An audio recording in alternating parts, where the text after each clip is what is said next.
Hujan sore mengguyur atap rumah tua di pinggir desa Cibalas. Suara rintik air yang jatuh di atas sengkaratan terdengar seperti denting jam yang lambat, menandai waktu yang berjalan tanpa makna di dalam rumah itu. Di sebuah kamar sempit dengan dinding kusam dan lampu redup, Raffi Maulana duduk diam di sudut ranjang. Tubuhnya membungkuk, matanya kosong menatap lantai. Usianya baru 17.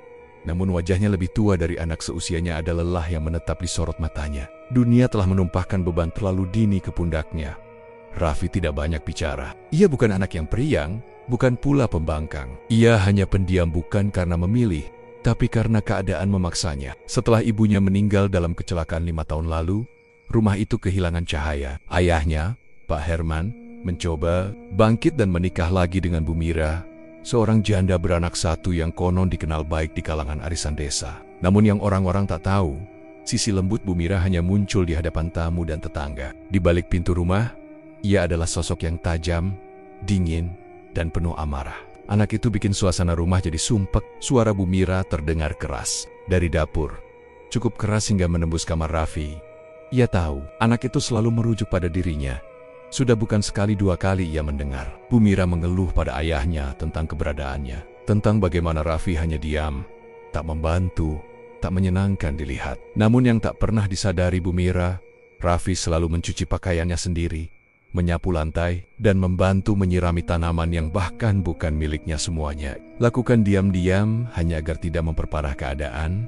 Ayahnya, Pak Herman, bukan sosok yang kejam, tapi sejak menikah lagi, ia berubah menjadi pria yang lebih banyak diam. Ia pulang malam, berangkat pagi, dan lebih sering menunduk ketika istrinya, Baikara, seakan kehilangan kemampuan untuk membela anak kandungnya sendiri. Sesekali, Raffi melihat sorot mata bersalah itu di wajah ayahnya. Tapi rasa bersalah tidak cukup untuk mengubah keadaan.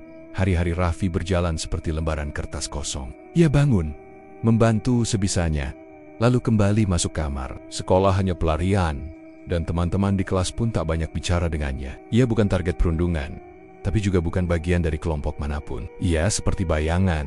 Ada, tapi tak diakui. Raffi, air galon kosong. Kenapa kamu gak isi? Teriak Bu Mira dari dapur. Suara itu membuat Raffi refleks bangkit dan segera keluar kamar. Meski ia tahu air galon itu baru kosong beberapa menit lalu. Maaf Bu, saya isi sekarang, jawabnya pelan. Jangan cuma bisa minta maaf. Kalau kamu tinggal di rumah ini, ya harus tahu diri. Hardiknya sambil menyapu lantai dengan keras, seolah lantai itu adalah Raffi. Pak Herman duduk di ruang tengah dengan surat kabar terbuka, meski tak satupun huruf dibacanya. Ia mendengar semuanya, tapi hanya menarik napas dan kembali berpura-pura. Raffi menatap ayahnya sekilas, berharap ada pembelaan kecil, tapi yang ia terima hanya tatapan hampa dan sekilas anggukan lemah.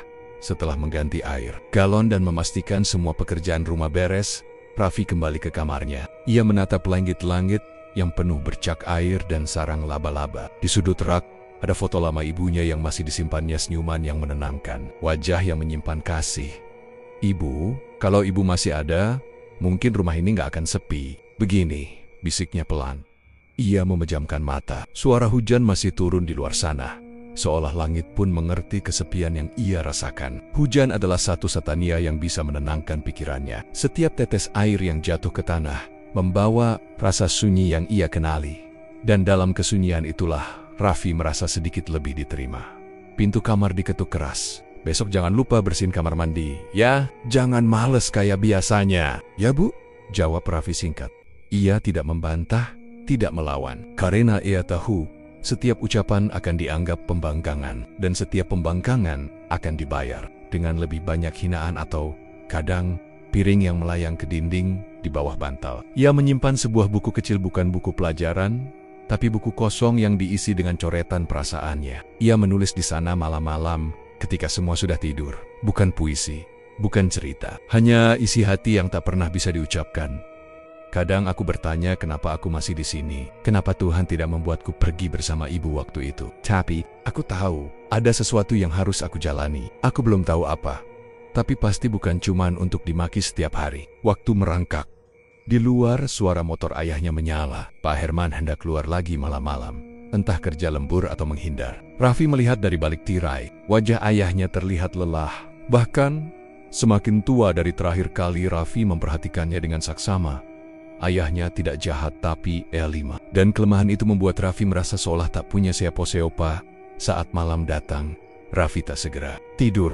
Ia duduk di tepi ranjang, menatap jendela. Hujan belum berhenti. Petir sesekali menyambar jauh di langit. Udara dingin masuk dari celah kaca yang retak. Dalam hatinya ada sesuatu yang tumbuh perlahan. Bukan kemarahan, bukan dendam, tapi semacam rasa kosong yang semakin lama semakin dalam. Dan entah kenapa, di dalam kehampaan itu, Raffi merasa seperti sedang menunggu sesuatu yang belum ia kenal, tapi akan datang. Malam turun tanpa ampun. Langit mendung seperti selimut kelabu yang menggantung rendah, menahan hujan yang siap ditumpahkan kapan saja. Suasana rumah Raffi Maulana sunyi, tapi bukan sunyi yang damai. Ini adalah sunyi yang tegang, yang menandakan badai akan datang bukan dari langit, melainkan dari dalam rumah itu sendiri. Di meja makan hanya ada 2 piring dan semangkuk sayur yang sudah hampir dingin. Raffi duduk diam, tangannya masih memegang sendok, namun ia tidak berani menyuap lagi. Bu Mira berdiri di dapur, membelakangi Raffi, tapi suara gerakannya tajam, penuh emosi yang ditahan. Sudah kubilang berkali-kali, jangan asal ambil lauk kamu. Kira rumah ini warteg, kata Bu Mira, berbalik dengan mata menyala. Raffi terdiam. Ia hanya mengambil 1 potong ayam, seperti biasanya. Tapi entah kenapa malam itu, setiap gerakannya terasa salah di mata Bu Mira. Maaf Bu, saya cuma ambil 1, ucapnya perlahan. Alasan? Kamu tuh gak tahu diri. Makan, numpang hidup, tapi gak pernah bikin rumah ini enak dilihat. Raffi, ucapan seperti itu sudah biasa. Tapi malam ini terasa lebih tajam. Ia bisa merasakan sesuatu dalam dirinya. Mulai mengeras, bukan marah, tapi luka yang mengering menjadi dinding. Pak Herman duduk di ruang tamu, tepat di seberang meja makan, berpura-pura menonton televisi yang volumenya kecil. Sorot matanya melirik ke arah mereka, tapi seperti biasa, ia tidak berkata apapun, tidak mencoba menengahi, tidak menenangkan. Sudah Bu, saya bisa makan di kamar saja, ucap Raffi, bangkit dari kursi. Namun sebelum ia sempat melangkah pergi, piring melayang dan menghantam lantai, pecah berantakan. Raffi, Bu Mira menatapnya dengan wajah penuh benci. Kamu pikir kamu siapa? Enak banget hidup di sini tanpa kontribusi. Mau sampai kapan? Suaranya makin tinggi, membelah udara yang sudah berat oleh kelembaban hujan. Raffi menatap pecahan piring itu. Tangannya gemetar, tapi bukan karena takut, karena rasa jenuh yang sudah mencapai batas. Ia menoleh ke arah ayahnya, berharap ada reaksi, tapi Pak Herman hanya menatap lantai, tak berani menatap anaknya sendiri. Pak, suara Raffi pelan, datar, nyaris tak terdengar. Pak Herman menghela napas. Sudahlah Rof, jangan dibesarkan. Dan disitulah hati Raffi runtuh. Jangan dibesarkan, ulangnya. Kali ini dengan suara yang sedikit naik. Dari tadi Ibu Mary Mera melempar piring, dan Bapak cuma bilang jangan dibesarkan. Bu Mira menyambar kata itu dengan cepat. Kamu jangan kurang ajar. Ya, di rumah ini saya yang urus semuanya. Kalau nggak betah, kamu bisa pergi. Itu seperti kunci yang membuka pintu yang selama ini terkunci dalam diri Raffi. Ia diam sejenak, lalu mengangguk kecil. Baik, tanpa banyak bicara, ia berjalan ke kamarnya, mengambil ransel kecil berisi pakaian seadanya, buku catatan, dan foto ibunya yang ia selipkan di antara tumpukan kaos. Tangannya bergerak cepat, tidak ragu. Semua barang berharga yang ia miliki cukup muat dalam 1 tas. Hujan mulai turun saat ia keluar rumah. Angin dingin menerpa wajahnya. Ia melirik ke ruang tamu, tempat ayahnya masih duduk kaku. Packed, ucap Raffi pelan dari ambang pintu. Pak Herman menoleh, wajahnya pucat. Terima kasih sudah pernah jadi ayah, kata Raffi singkat. Ia menutup pintu tanpa menunggu balasan. Langkahnya menyusuri jalan desa yang becek. Lampu jalan berkelap-kelip. Hujan turun semakin deras, meresap ke baju dan sepatu kanvas lusuh yang ia pakai. Namun Raffi terus berjalan, tanpa tujuan pasti, kemanapun, asal jauh dari rumah itu. Jalanan malam sunyi, hanya suara hujan dan gelegar petir dari kejauhan yang menemani. Setiap tetes hujan yang mengenai wajahnya terasa seperti pengingat bahwa ia sendiri, bahwa dunia tempatnya dilahirkan, tidak pernah benar-benar menerimanya. Tapi anehnya, tidak ada ketakutan, yang ada justru kelegaan yang tenang. Seperti akhirnya bisa bernapas tanpa harus menahan diri. Ia melewati wareng-wareng yang sudah tutup, rumah-rumah penduduk yang lampunya temaram. Tak satu pun yang peduli pada remaja dengan ransel basah yang berjalan sendirian malam-malam. IMLO, batas desa, tempat pepohonan mulai rapat dan jalanan mulai tidak dikenali. Langkahnya terus melaju, Bahkan ketika lututnya mulai lelah dan punggungnya terasa berat, ia tidak tahu kemana akan pergi. Tapi ia tahu, ia tidak akan kembali. Sesekali, ia menatap langit. Dalam hati ia memanggil nama ibunya. Ibu. Kalau ibu bisa dengar, saya sekarang benar-benar sendiri. Dan entah karena rasa putus asa atau harapan, di kejauhan terdengar sesuatu. Sebuah suara samar, hampir seperti bisikan, tapi ia tak tahu dari mana. Malam semakin larut, dan Raffi, tanpa sadar, mulai melangkah menjauh dari dunia yang ia kenal.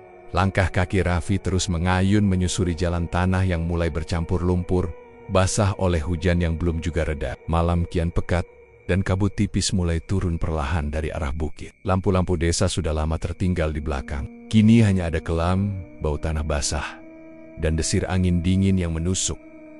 Sepatu kanvasnya berat karena becek. Baju yang melekat di tubuhnya sudah kuyup, membuat setiap gerakan terasa kaku. Tapi Raffi tidak berhenti. Ia tak tahu harus kemana, tapi ia juga tidak ingin kembali. Rumah bukan lagi tempat untuk pulang.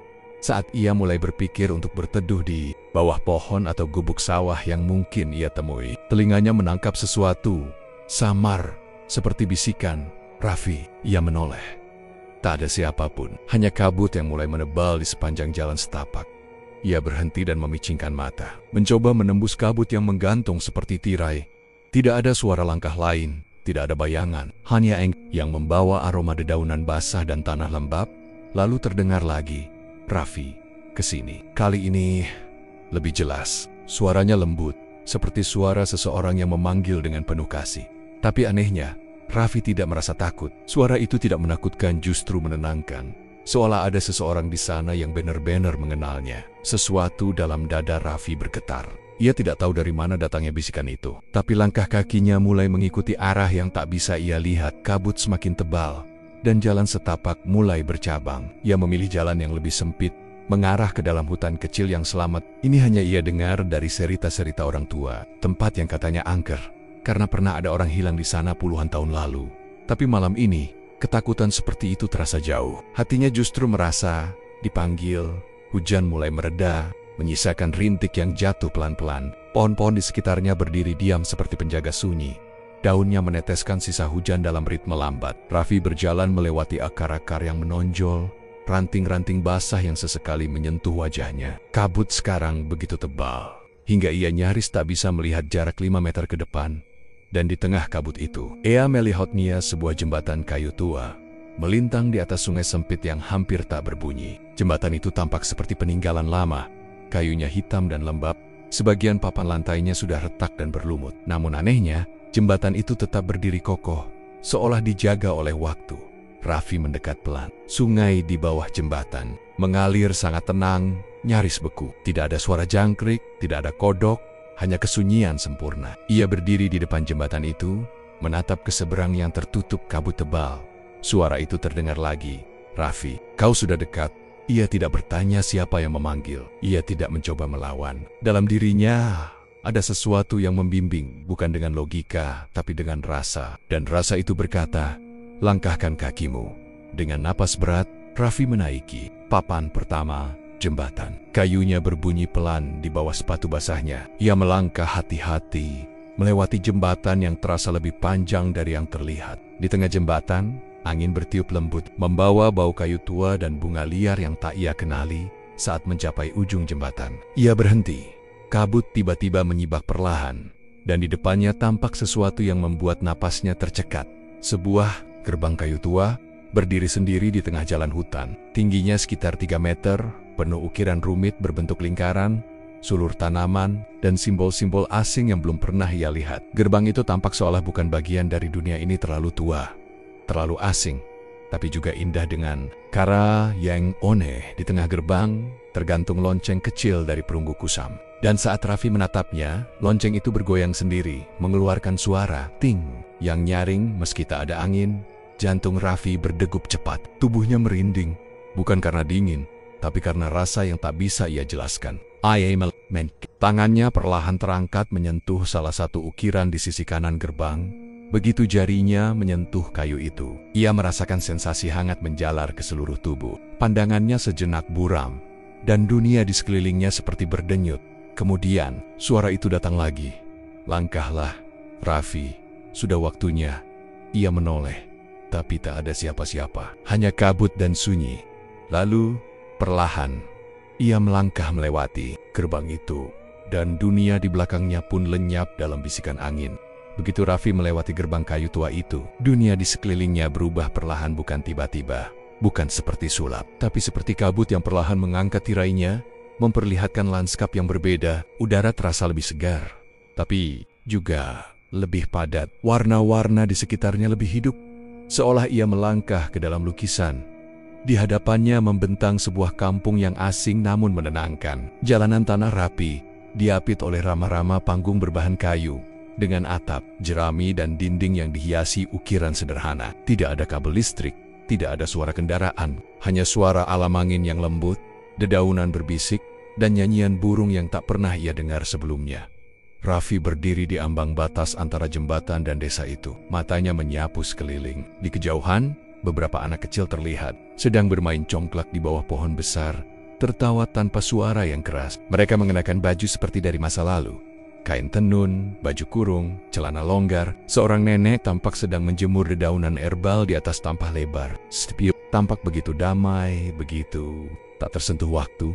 Tapi ada hal aneh yang membuat dada Raffi bergetar. Orang-orang di kampung itu mulai memandang ke arahnya. Bukan dengan tatapan heran atau curiga. Justru sebaliknya, wajah mereka terlihat ramah, mengenal, seolah mereka sudah tahu siapa dia. Seorang lelaki tua berikat kepala tersenyum sambil mengangguk pelan. Seorang wanita muda membawa bakul penuh buah dan menyapa dengan lirih. "Selamat datang, Raffi." Raffi tercekat. Ia belum pernah ke tempat ini. Tak mungkin mereka mengenalnya. Namun tak satu pun dari mereka terlihat kaget melihat wajahnya. Berusaha membalas dengan anggukan kecil. Langkahnya mulai menyusuri jalanan tanah itu, melewati ramai-ramai yang berjajar rapi. Kakinya masih berat, tapi hatinya terasa aneh. Bukan takut, melainkan seperti kembali ke tempat yang lama hilang. Dari ingatan, beberapa anak kecil yang bermain menoleh, lalu tersenyum lebar. Seorang dari mereka, gadis kecil dengan rambut dikuncir dua, berlari mendekatinya dan menyodorkan bunga putih kecil. "Ini untukmu," katanya sambil tertawa pelan. Raffi menerimanya, agak kikuk. "Terima kasih." Anak itu berlari kembali ke teman-temannya, meninggalkan Raffi dengan tangan masih memegang bunga sebelum ia sempat melangkah lebih jauh. Dari salah satu rumah panggung di ujung jalan, muncullah seorang wanita tua dengan tongkat kayu. Rambutnya putih semua, diikat rapi ke belakang. Wajahnya keriput, tapi sepasang matanya tajam, hidup, dan penuh wibawa. Ia mengenakan kain panjang berwarna tanah liat dengan syal yang dililit di bahunya. "Raffi Maulana," ucapnya mantap. Suaranya tenang, tapi terasa dalam, seperti gema dari tempat yang jauh. Raffi menoleh, kaget. "Ibu siapa?" Wanita tua itu tersenyum dan melangkah mendekat dengan perlahan. Setiap langkahnya seolah membawa ketenangan, seperti suara lonceng angin yang lembut. "Aku Maksuli, dan aku sudah menunggumu cukup lama, nak," ujarnya sambil menatap lurus ke mata Raffi. Raffi mengernyit. Maksuli mengangguk, lalu mengarahkan tangannya ke salah satu bel-bel di depan rumahnya. "Duduklah, kau pasti lelah, Raffi." Meski bingung menurut, ia duduk perlahan. Bel-bel kayu itu terasa hangat, seolah baru dijemur. Matahari, padahal langit di atas tertutup awan. Maksuli duduk di hadapannya. Tongkat kayu disandarkan di sisi. Kampung ini bukan sembarang tempat. Raffi, ia tidak terlihat oleh semua orang. Hanya yang dipanggil, yang bisa sampai ke sini. Raffi menelan ludah. "Dipanggil. Kau tidak datang ke sini karena kebetulan. Dunia ini melihat hatimu yang luka, yang kosong. Dan karena itu, gerbangnya terbuka untukmu." Raffi menandok. Ia merasa dadanya sesak. Kata-kata wanita tua itu seperti menusuk sisi hatinya yang paling rapuh. Selama ini, tak ada yang melihat dirinya. Bahkan ayahnya sendiri. Tapi kini, di hadapan orang asing, ia merasa dilihat sepenuhnya. "Aku tidak tahu kenapa aku di sini," bisiknya. Maksuli tersenyum. "Tak perlu tahu sekarang. Yang penting kau aman di sini. Tak ada yang akan menyakitimu." Raffi menatap wajah wanita tua itu. Matanya menyimpan sesuatu yang dalam, bukan sekadar kebaikan melainkan pengetahuan. Seperti seseorang yang menyaksikan waktu berjalan dengan mata terbuka. "Apakah aku boleh tinggal di sini?" tanya Raffi hati-hati. Maksuli tersenyum lebih lebar. "Tentu saja, selama kau belum siap kembali, tempat ini akan menjagamu." Angin sore berhembus perlahan. Raffi memejamkan mata sejenak, membiarkan hembusan itu menyentuh pipinya. Hati yang selama ini beku mulai mencair, perlahan, untuk pertama kalinya sejak ibunya meninggal, sejak ayahnya berubah, sejak ia diusir tanpa alasan. Raffi merasa tidak sendirian. Ia membuka mata dan melihat anak-anak itu masih bermain. Para wanita menjemur hasil kebun, dan Mak Suli masih duduk di sana, tersenyum seperti seorang nenek sejati. Dunia ini mungkin asing, tapi entah kenapa terasa seperti rumah. Hari-hari Raffi di kampung itu terasa seperti lembaran tenang yang perlahan menutupi bekas luka dalam dirinya. Tidak ada suara teriakan, tidak ada tuduhan, tidak ada tekanan untuk menjadi apapun. Pagi datang dengan suara burung dan aroma rebusan, akar-akaran dari dapur warga. Malam tiba tanpa kekhawatiran, hanya dingin lembut dan cahaya. Lampu minyak yang bergoyang di balik tirai kain. Ia tinggal di rumah kayu sederhana yang disediakan oleh Mak Suli.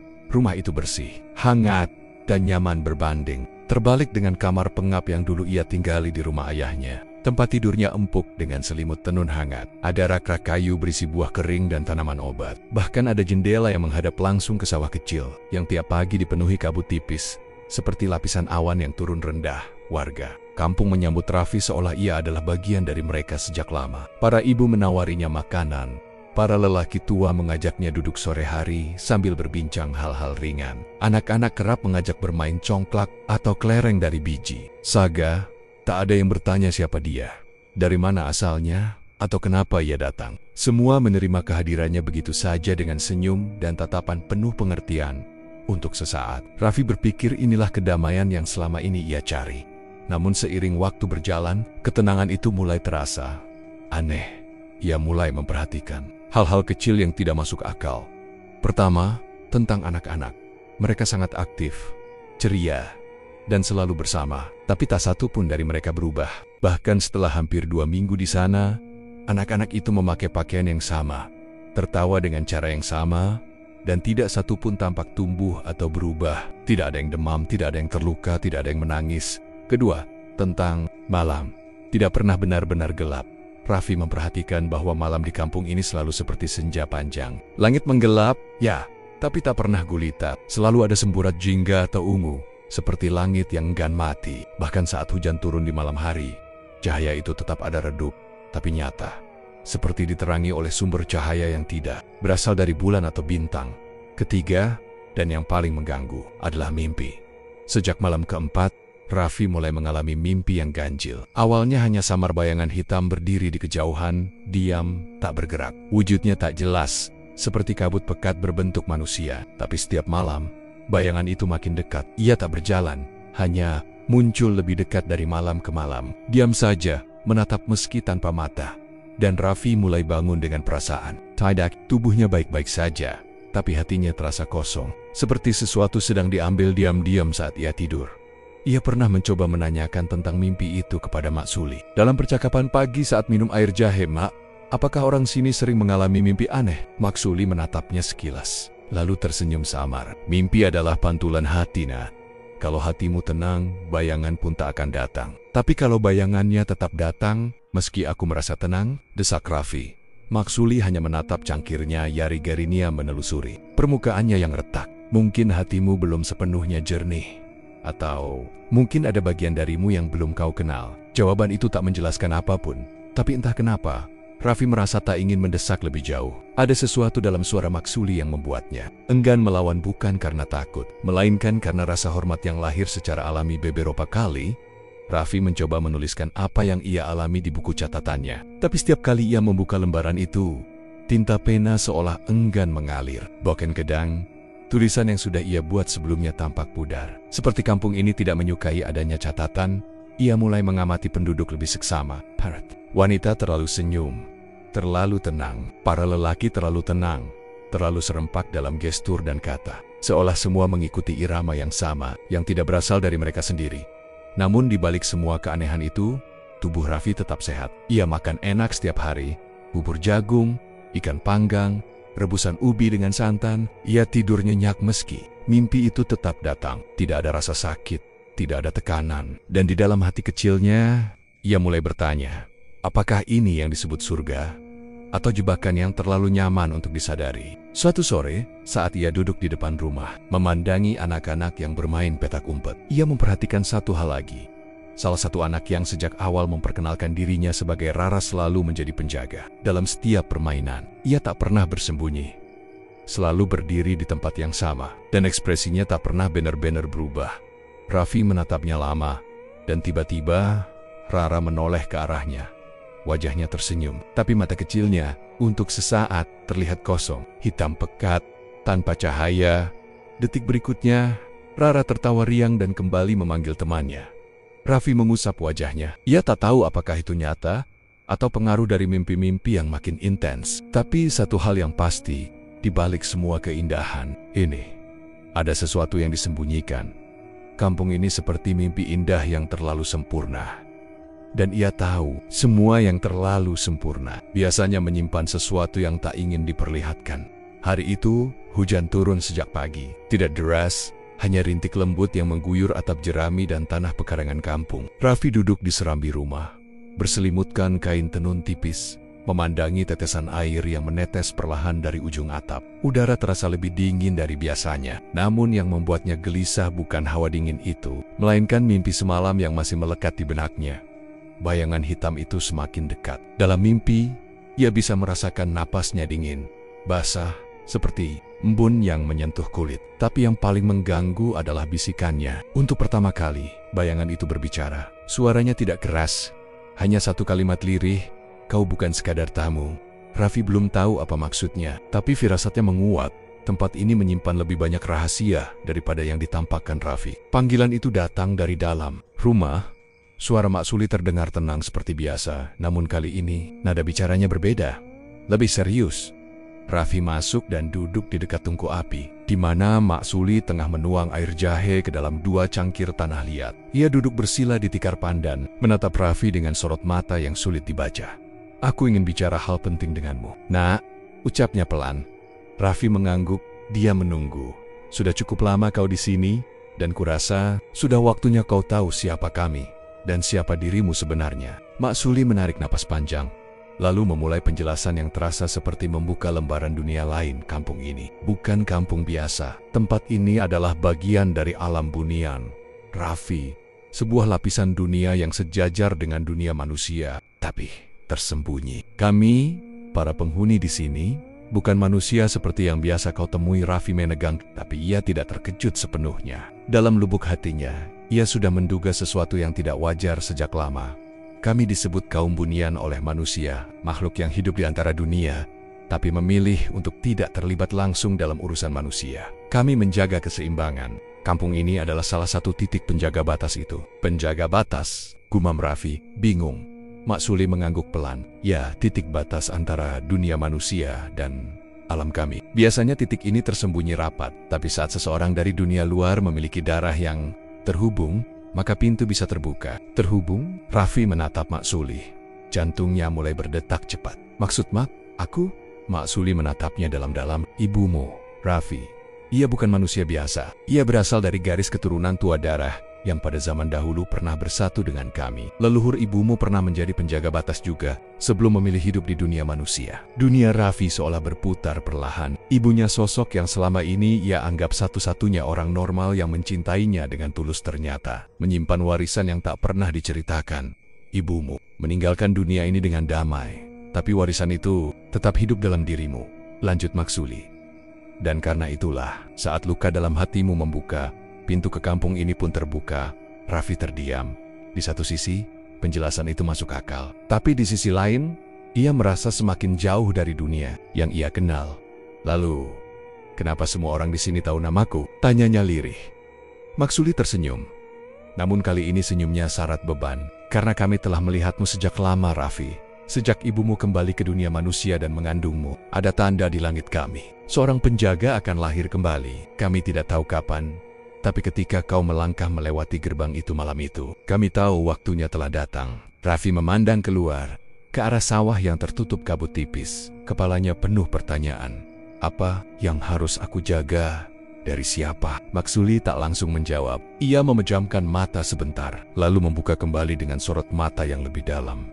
"Batas antara dunia manusia dan alam kami rapuh. Ada makhluk dari sisi lain yang ingin memecahnya. Mereka bukan manusia, bukan bunian.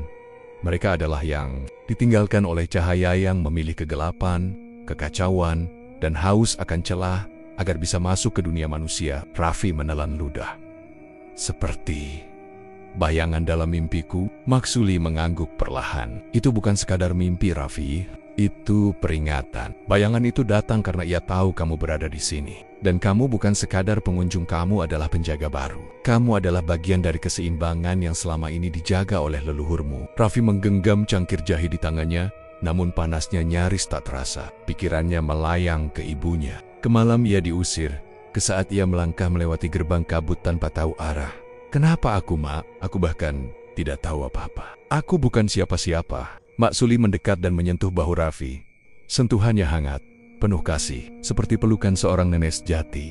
Kadang, justru yang merasa paling kecil dipilih untuk menjaga yang paling besar. Raffi menandok. Di hatinya masih ada keraguan, tapi untuk pertama kalinya dalam hidupnya, ia merasa bahwa dirinya penting, bahwa keberadaannya memiliki arti lebih dari sekadar bayangan yang tersisih di rumah yang tidak memeluknya.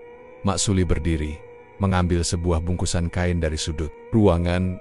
Ia menyerahkannya kepada Raffi. Dalam waktu dekat akan ada tanda. Saat itu tiba, kau harus memilih, Raffi. Tetap sebagai tamu yang diberi perlindungan, atau menjadi penjaga yang menanggung warisan. Raffi menerima bungkusan itu dengan tangan gemetar. Ia belum tahu apa isi di dalamnya, tapi ia tahu hidupnya sudah tak akan sama lagi. Dan malam pun kembali turun perlahan, membalut kampung Bunian dalam senyap yang penuh rahasia. Sejak Maksuli menjelaskan kebenaran tentang kampung itu dan jati dirinya, hari-hari Raffi berubah perlahan. Ia tidak lagi memandang tempat ini sebagai tempat beristirahat dari luka, tapi sebagai dunia yang menyimpan banyak lapisan. Sebagian hangat, sebagian lainnya membeku dalam rahasia. Namun malam-malam Nia menjadi semakin berat. Mimpi buruk datang tak terhindarkan, lebih sering, lebih nyata. Dalam mimpi itu, sosok bayangan yang biasa berdiri diam kini mulai bergerak. Langkahnya panjang, pelan, tapi mantap, seperti tak mengenal waktu. Raffi tak bisa lari, tak bisa berteriak. Ia hanya bisa menatap, membeku, saat makhluk itu semakin dekat. Hingga suatu malam, bayangan itu tak hanya berhenti. Ia berbicara, kau bukan milik mereka. Mereka membungkusmu dalam cerita.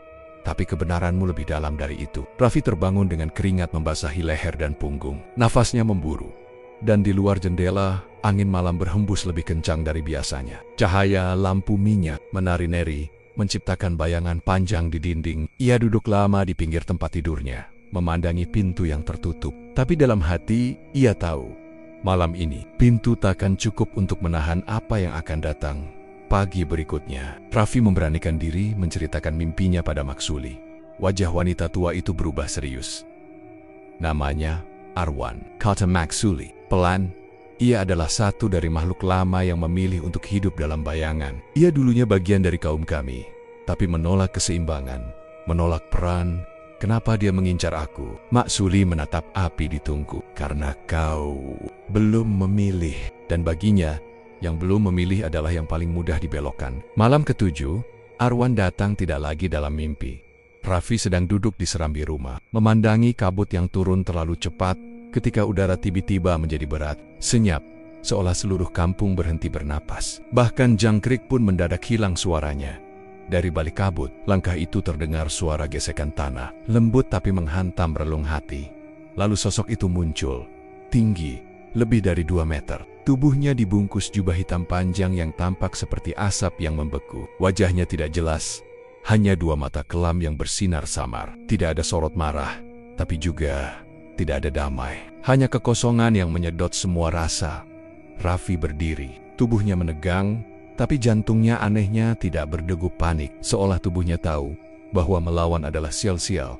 Raffi Maulana, suara Arwan dalam, bergema tanpa gerakan bibir. Kau telah melewati batas, tapi belum terlambat untuk pulang ke bentuk yang lebih bebas. Raffi menggenggam gagang pintu. Aku tak mengerti, kau tidak perlu batas manusia. Dunia roh jauh lebih luas, lebih jujur. Tak ada yang mengaturmu. Tak ada warisan, tak ada beban. Lalu aku jadi apa? Jadi dirimu yang paling murni. Ruh bebas, terlepas dari luka dan aturan. Tinggalkan ragamu. Aku bisa bantu. Raffi menatapnya tajam. Lalu apa yang terjadi pada tubuhku? Arwan diam sejenak lalu menjawab, tubuh itu akan kembali ke asal. Manusia akan menganggapmu mati, tapi jiwamu akan abadi. Raffi merasa dadanya sesak. Tawaran itu menggoda terutama setelah semua luka yang ia pikul selama ini. Namun ia juga tahu, itu bukan kebebasan. Arwan mungkin membebaskannya dari dunia manusia, tapi menggantinya dengan kegelapan yang lebih dingin. "Kenapa kau peduli padaku?" tanya Raffi. Arwan bergerak lebih dekat. Kabut di sekelilingnya menggulung lembut. "Karena kau jembatan. Dan jika jembatan retak, maka celah akan terbuka." Raffi mulai mengerti. Ini bukan hanya tentang dirinya. Ini tentang batas yang dijaga oleh kampung itu. Jika ia memilih menjadi roh bebas, maka batas itu melemah. "Kau ingin menghancurkan keseimbangan itu," ucap Raffi pelan. Arwan tak menjawab, hanya memandangi Raffi dengan sorot yang perlahan berubah menjadi tekanan. "Makhluk sepertimu ingin dunia ini kembali kacau," sambung Raffi. Sekarang lebih yakin, dan untuk sesaat, mata Arwan berkilat. "Kau lebih tahu dari yang kubayangkan," katanya. "Tapi tahu tak selalu berarti bisa bertahan." Angin menderu. Raffi hampir terjatuh, tapi Mak Suli tiba-tiba muncul di belakangnya. Tangan keriputnya memegang lonceng perunggu kecil yang digantungkan di tongkatnya. "Arwan," ucap Mak Suli. Suaranya kuat, menggema di tengah kabut. "Kau tidak berhak mendekatinya." Arwan menoleh perlahan, tapi tidak gentar. Ia belum memilih, maka ia milik siapa saja yang bisa menyentuh jiwanya. Mak Suli menggoyangkan lonceng. Suaranya nyaring, menusuk udara. Arwan mundur satu langkah. Bayangannya bergoyang seperti asap ditiup angin. "Pergilah sebelum aku memanggil para penjaga tua." Arwan menatap Raffi. Sekali lagi tajam, seperti meninggalkan tanda. "Kau akan mendengar aku lagi." Tawaran ini tidak. Lalu ia lenyap dalam kabut, seolah tak pernah ada. Raffi duduk gemetar. Seluruh tubuhnya dingin. Bukan karena malam, tapi karena kenyataan. Dunia tempat ia berpijak bukan lagi dunia biasa, dan dirinya bukan lagi remaja biasa. Mak Suli duduk di sampingnya, menatap lurus ke arah kabut yang mulai surut. "Selama kau belum memilih Raffi, ia akan terus datang." Raffi mengangguk pelan. Di dalam dadanya, bukan ketakutan yang tumbuh, melainkan tekad yang mulai membara. "Aku tak akan jadi jembatan yang retak, Ma," katanya lirih. "Aku akan memilih, tapi aku butuh waktu." Mak Suli tersenyum kecil, dan waktu adalah satu-satunya hal yang tidak dimiliki oleh kegelapan. Malam pun kembali berjalan, tapi di dalam diri Raffi, sebuah keputusan perlahan tumbuh. Ia tahu di depannya tidak akan mudah, tapi ia juga tahu ia tidak sendiri lagi. Pagi itu, langit di atas kampung Bunian berwarna pucat seperti kapas basah. Raffi duduk sendirian di tepi sungai kecil, memandangi aliran air yang mengalir tanpa suara, seolah dunia pun sedang menahan napas. Sudah berhari-hari sejak kemunculan Arwan, dan sejak itu Raffi merasa jiwanya mulai ditarik dari dua arah yang berlawanan. Di satu sisi, kedamaian kampung ini yang lembut dan menggoda. Di sisi lain, kenangan akan dunia nyata yang perlahan mengabur tapi belum benar-benar hilang. Ia tidak bisa membohongi dirinya. Ada satu bagian dari dirinya yang masih penasaran, masih bertanya, apa yang terjadi di luar sini? Sore itu, saat Mak Suli sedang meramu obat di dapur, Raffi memberanikan diri bertanya. "Mak," ujarnya pelan, "kalau aku mau melihat dunia lamaku, bisakah?" Mak Suli menatapnya lama, seolah menimbang berat pertanyaan itu. Lalu ia berdiri perlahan, membuka laci tua dari batang bambu, dan mengeluarkan sebuah cermin bulat berbingkai kayu hitam. Cermin itu tampak tua. Permukaannya sedikit buram seperti dipenuhi embun yang tak bisa dilap. Ia menyerahkannya pada Raffi. "Cermin ini bukan untuk melihat wajahmu, tapi hatimu dan tempat asalmu." Raffi menerima dengan hati berdebar. Ia duduk di depan cermin, menarik napas, dan menatap ke dalam permukaannya untuk sesaat. Tak terjadi apa-apa. Lalu bayangan mulai terbentuk perlahan, seperti lukisan air yang mulai mewarnai kanvas putih. Raffi melihat rumah lamanya. Rumah itu masih berdiri, namun tampak lebih kusam. Halaman belakang yang dulu sering ia duduki kini kosong. Tidak ada jemuran, tidak ada suara. Kemudian muncul sosok yang membuat napasnya tercekat. Ayahnya. Pria itu duduk di kursi tua, sendirian. Tubuhnya tampak lebih kurus, lebih tua, dan lehernya diselimuti sal tebal meski hari tampak panas. Sorot matanya kosong, seperti seseorang yang kehilangan arah dalam hidup. Ia memandang ke halaman belakang dengan pandangan yang tak fokus. Lalu muncul Bumira, ibu tiri Raffi. Kali ini, wajahnya tidak lagi garang atau menyebalkan. Ia tampak muram, rambutnya acak-acakan, matanya sembab. Ia membawa sepiring makanan, meletakkannya di meja tanpa kata. Lalu duduk bersandar di dinding, menunduk lama, dan menangis pelan, Raffi memalingkan wajah dari cermin. Dadanya nyeri. Ada sesuatu dalam hatinya yang tidak bisa ia redam. Rasa ingin kembali, rasa ingin memperbaiki. Meski ia tahu, mungkin ia sudah terlalu jauh. Berapa lama aku sudah di sini? Tanya Raffi, suara lirih. Maksuli mendekat, duduk di sampingnya.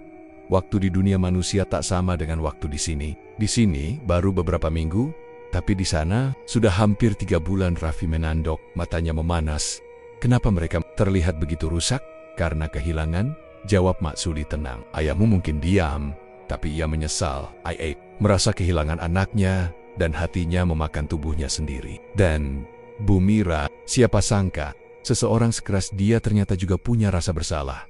Raffi mengepal jemari. Tapi kenapa aku tak bisa kembali langsung? Aku cuma ingin bicara. Walau sebentar, biar mereka tahu aku tidak hilang. Maksuli menghela napas. Seperti seseorang yang sudah terlalu sering mendengar permintaan seperti itu. Karena kau sudah menyeberang, Raffi, antara dunia ini dan dunia itu, hanya mereka yang belum sepenuhnya terikat yang bisa bolak-balik. Dan kau sudah mulai melebur. Raffi menggigit bibirnya. Ia tidak pernah berniat tinggal selamanya. Tapi kampung ini memberinya tempat, dan ia menerima tanpa sadar dirinya mulai tenggelam. Apa aku akan dilupakan? Tanyanya nyaris berbisik. Maksuli memandang langit. Tidak dilupakan, tapi dikenang sebagai bayangan. Mereka akan terus melihatmu dalam mimpi, dalam harapan, dalam penyesalan. Lama-lama, wujudmu akan kabur. Hanya tinggal rasa, seperti hantu. Maksuli tak menjawab. Malam itu, Raffi duduk sendirian di depan rumah. Angin meniup daun-daun kering, dan dari kejauhan terdengar suara anak-anak bermain. Tapi malam ini terasa lebih sunyi dari sebelumnya. Ia menatap ke langit, mencari bintang, namun seperti biasa, langit di kampung Bunian tidak pernah benar-benar gelap. Tak ada bintang, hanya cahaya redup seperti senja yang membeku dalam diamnya. Ia kembali memandangi cermin kecil yang ia sembunyikan di balik bantal.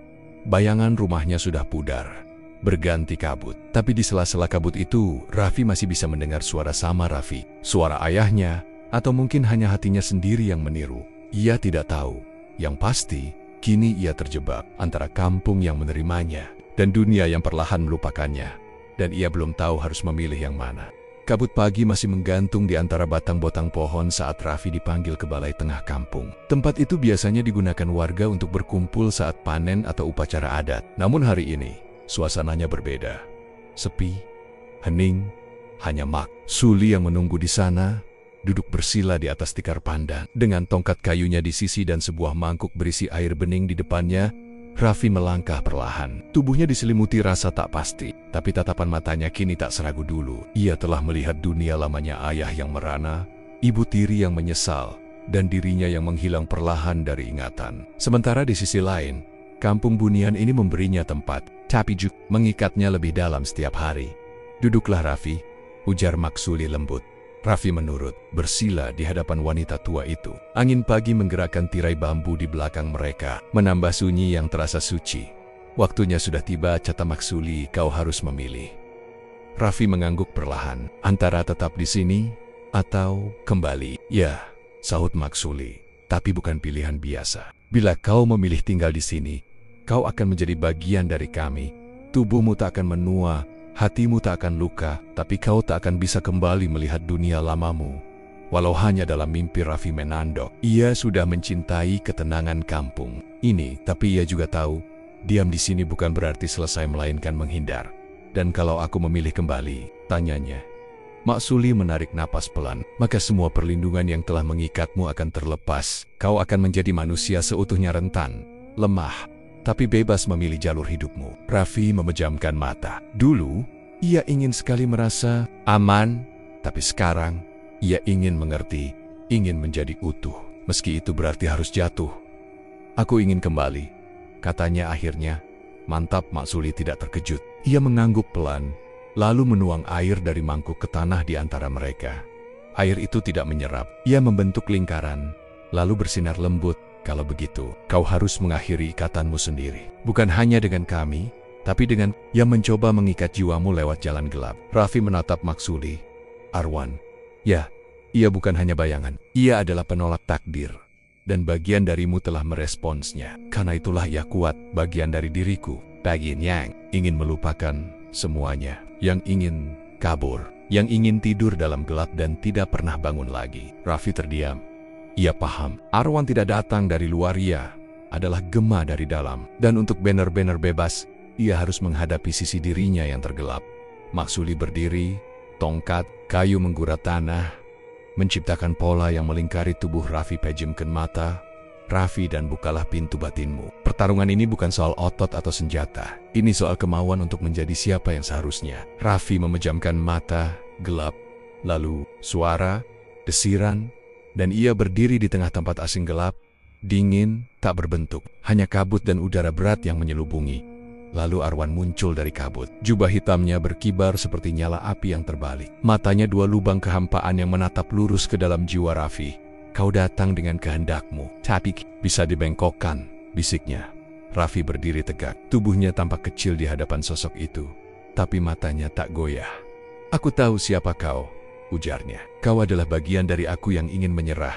Arwan tertawa pelan. Mengaku bukan berarti menang. Lihat dirimu, tak ada kekuatan, tak ada arah. Tidak, tegas Raffi. Aku punya arah. Mungkin aku tidak punya kekuatan, tapi aku punya kehendak. Dan itu cukup.